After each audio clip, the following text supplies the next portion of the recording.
दोस्तों, आज आप लोग धनतेरस व्रत कथा सुने।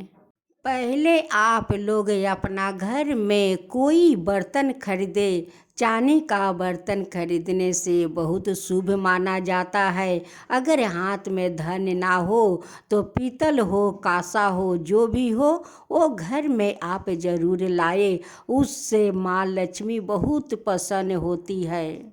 अगर घर का स्त्रियों अपना हाथ में संकल्प लेकर धनतेरस व्रत कथा सुने तो सबसे अच्छा माना जाता है।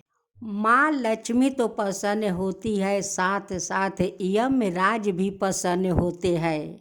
आपका घर माँ लक्ष्मी हमेशा धन से भरी रखती है। दोस्तों, आप लोग का मेरा शुभ कामना है कि आप लोग दीपावली का दिन दीपावली जलाए और खुशियाँ मनाते रहे। हर साल आप लोग दीपावली खुशियाँ मनाते रहे। धनतेरस का त्योहार दीपावली आने की पहले सूचना देते हैं। इस दिन भगवान धनवंतरी क्षीर सागर से अमृत कलश लेकर प्रकट हुए थे। इसलिए वैद्य समाज हर्षोल्लास के साथ धनवंतरी जयंती मनाता है। उल्लेखनीय है कि अमृत पान करने वाला प्राणी अमर हो जाता है। इसलिए धनवंतरी भगवान ने देवताओं को अमृत पान करवाकर अमर कर दिया था। भगवान विष्णु के अंश से अवतारित भगवान धनवंतरी आए वेद के परावर्तक तथा आरोग्यों के देवता का रूप में हुए हैं। यही कारण है कि धनतेरस के दिन दीर्घायु और स्वस्थ जीवन की कामना के लिए भगवान धनवंतरी के पूजन का विशेष महात्म्य है। धनतेरस की परिचिनता का प्रमाण वैदिक साहित्य में भी पाया जाता है। चूँकि यमराज वैदिक देवता माने जाते हैं, इसलिए इन दिन यमराज की भी पूजा की जाती है। धनतेरस के दिन लक्ष्मी का आवास घर में माना जाता है।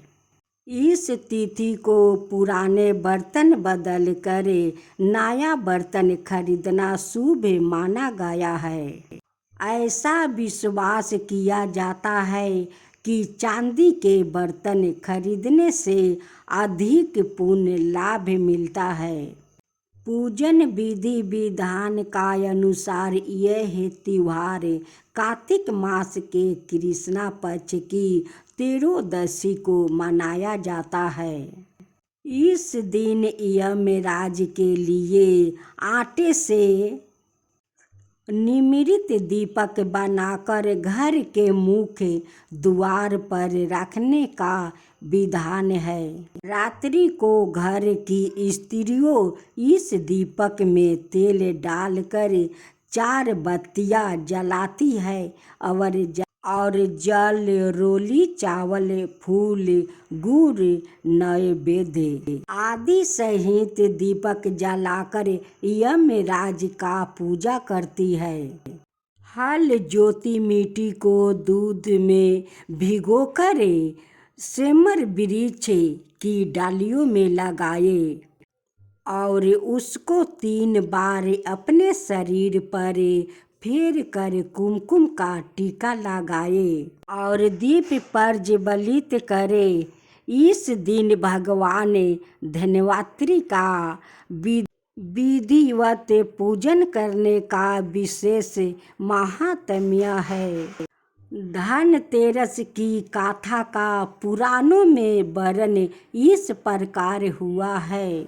एक समय यमराज ने अपने दूतों से पूछा कि क्या कभी तुम प्राणियों के प्राण का हरण करते समय किसी पर दया भाव भी आया है? तो वो संकोच में पड़ कर बोले, नहीं महाराज, हमें दया भाव से क्या मतलब है। हम तो बस आपकी आज्ञा का पालन करने में लगे रहते हैं।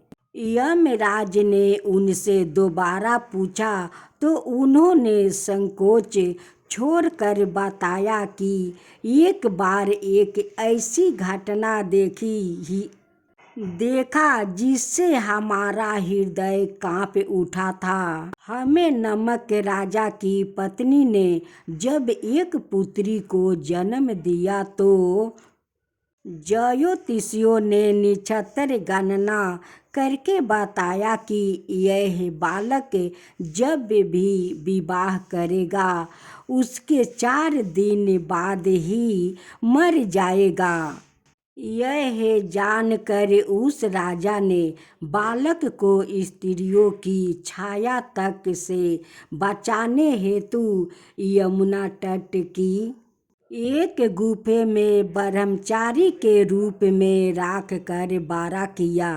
संजोग से एक दिन जब महाराज हंस की युवा बेटी यमुना तट पर घूम रही थी तो उस ब्रह्मचारी मनुष्य ने मोहित होकर उससे गंधर्व विवाह कर लिया। 4ठा दिन पूरे होते ही वह राजकुमार मर गया। अपने पति की मृत्यु देख कर उसकी पत्नी बिलख बिलख कर रोने लगी। उस नवविवाहिता का करुण विलाप सुनकर हमारा हृदय भी कांप उठा। हमने जीवन में कभी भी ऐसी सुंदर जोड़ी नहीं देखी थी। वो दोनों साक्षात कामदेव रति के अवतार मालूम होते थे। उस राजकुमार का प्राण हरण करते समय हमारे आंसू नहीं रोक रहे थे। यह सुनकर यमराज ने कहा, क्या करे, विधि के विधान अनुसार उसकी मर्यादा निभाकर हमें ऐसी अपराधी कार्य करने ही पड़ते हैं। क्या अकाल मृत्यु से बचने का कोई उपाय नहीं है। एक यमदूत ने उत्सुकतावश से पूछा। यमराज बोले, हाँ, उपाय तो है। अकाल मृत्यु से छुटकारा पाने के लिए व्यक्ति को धनतेरस के दिन पूजन और दीपदान विधि पूर्वक करना चाहिए। जहाँ यह पूजन होता है वहाँ अकाल मृत्यु का भय नहीं सताता है। कहते हैं कि तभी से धनतेरस के दिन यमराज के पूजा के पश्चात दीपदान करने की परंपरा प्रचलित हुई। जैसे कि इस व्रत के नाम से ही स्पष्ट है, नरक चतुर्दशी को किया गया पूजन और व्रत यमराज को प्रसन्न करने के लिए किया जाता है, जिसका उसे नरक से मुक्ति पाना है। क्योंकि यमराज के रुष्ट होने से प्राणी को नरक में दी जाने वाली यातनाओं का कष्ट भोगना पड़ता है। दैत्यराज बलि के ब्राह्मण भगवान से मांगे वरदान के अनुसार उस दिन जो व्यक्ति के यमराज को दीपदान करता है उसको यम यातना नहीं होती है और दीपावली मनाने वाले के घर को लक्ष्मी जी कभी छोड़कर अनंतर नहीं जाती।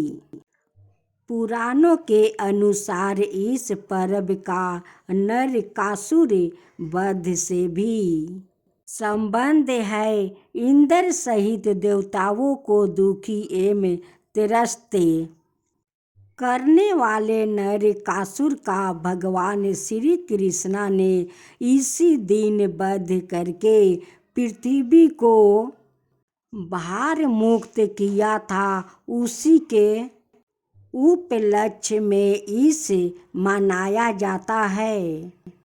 इस तिथि को सूर्योदय से पूर्व ही प्रातः काल में स्नान करने का 12 महात्म्य बताया गया है। इस चतुर्दशी के दिन यदि दीपावली हो जाए तो तेल में लक्ष्मी और जल में गंगा जी निवास करती है, ऐसा विश्वास किया जाता है।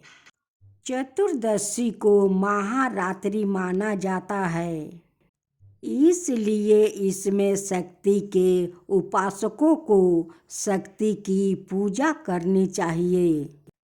इस रात्रि में मंत्र भी सिद्ध किया जा सकते हैं। यह व्रत कार्तिक मास के कृष्णा पक्ष की चतुर्दशी को रखा जाता है। इस दिन शरीर पर तेल की मालिश करके सूर्योदय के पूर्व स्नान करने का विधान है। स्नान के दौरान अपामार्ग को शरीर पर स्पष्ट करना चाहिए। स्नान के बाद स्वच्छ वस्त्र धारण करना, दर्पण करके 3 अंजलि भर करे जल अर्पित करे। इस 3 दिन तक करना चाहिए। चूँकि यमराज देव भी है और पितर भी, अतः जिनके माता पिता जीवित हो उनको भी नरक चतुर्दशी के दिन जलांजलि अर्पित करे। यमराज और भीष्म का दर्पण करना चाहिए। इस प्रकार दर्पण कर्म सभी पुरुषों को करना चाहिए, चाहे उनके माता पिता गुजर चुके हो या जीवित हो। फिर देवताओं का पूजन करके सायंकाल यमराज को दीप दान करने का विधान है। दीपक जलाने का कार्य त्रयोदशी से शुरू करके अमावस तक करना चाहिए। इस दिन भगवान श्री कृष्ण का पूजन करने का भी विधान बताया गया है, क्योंकि इसी दिन उन्होंने नरकासुर का वध किया था। इस दिन जो भी व्यक्ति के विधि पूर्वक भगवान श्री कृष्ण का पूजा करता है उसके सारे मन का तप दूर हो जाते हैं और उसे अंत में उसे वैकुंठ में जगह मिलती है। इस व्रत की कथा का उल्लेख श्री संत कुमार संहिता में इस प्रकार हुआ है।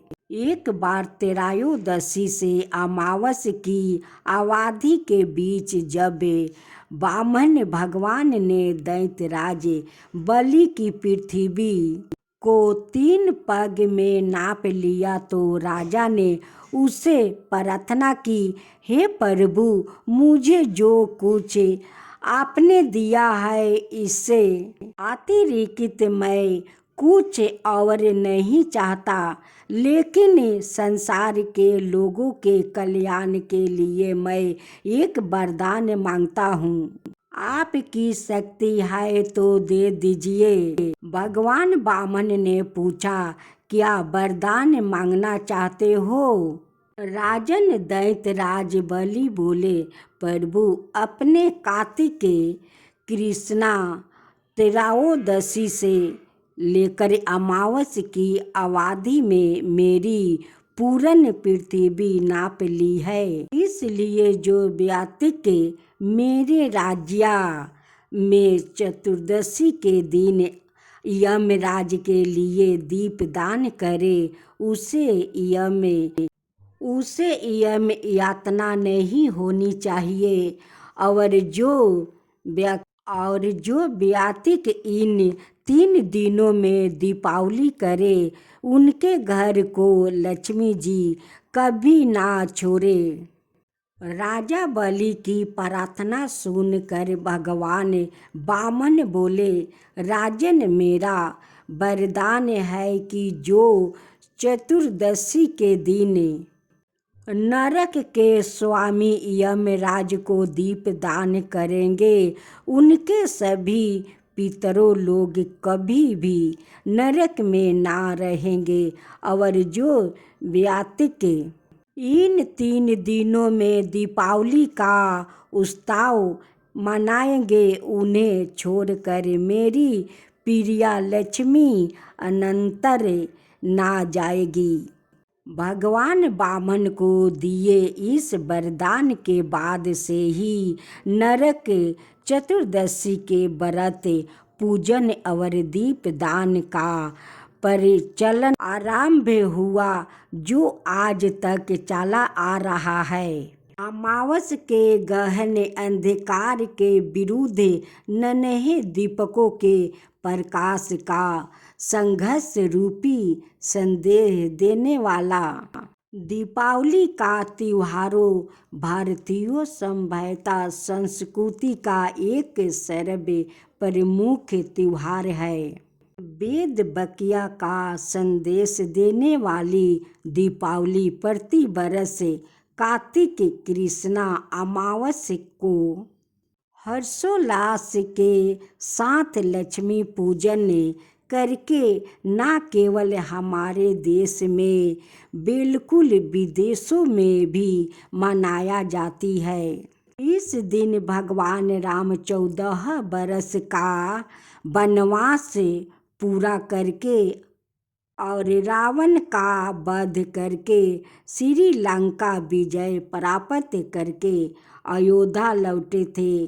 फिर अयोध्या के राजा पद पर उनका राज्याभिषेक कार्तिक की अमावस्या को महर्षि वशिष्ठ द्वारा किया गया था। इस खुशी में राज्य की प्रजा ने घर घर दीपों को रोशनी की और स्वादिष्ट योजन बनाए। तभी से यह परंपरा आज तक चली आ रही है। भगवान विष्णु ने दैत्यराज बलि की कैद से लक्ष्मी सहित अन्य देवताओं को छुड़वाया, तो उनका सारे धन धनाय राजपाट एवं वैभव लक्ष्मी जी की कृपा से ही परिपूर्ण हुआ था। इसलिए दीपावली के दिन लक्ष्मी पूजन किया जाता है। लक्ष्मी की स्तुति में सवाए देवराज इंद्र ने कहा है, सिद्धि बुद्धि परादार्थ भोगे और मुक्ति दोनों को प्रदान करने वाली मंत्रपूता आधाय शक्ति सावा शक्ति एकता योग का आधार लक्ष्मी ही है, जिसके बिना कुछ भी नहीं चल सकता। भर्तृहरि संहिता में कहा गया है कि जिसका पास लक्ष्मी धन है, वही कुलीन है, वही पंडित है, वही गुणी है, वही श्रेष्ठ है, वही दर्शनीय है। मतलब यह है कि यह सभी गुण लक्ष्मी के आश्रित है। मनुष्य के जीवन में जो 7 प्रधान सुख माने गए हैं, वो सभी लक्ष्मी के अधीन है। लक्ष्मी कृपा से ही इन सुखों की पूर्ण प्राप्ति संभव है। स्त्री की शांति, पुरुष और पुरुष की शांति लक्ष्मी अर्थ धन संपत्ति ही है। मनुष्य तो क्या देवताओं को भी अपने देवतव्य कार्य पूर्ण करने के लिए लक्ष्मी की आराधना करनी पड़ती है।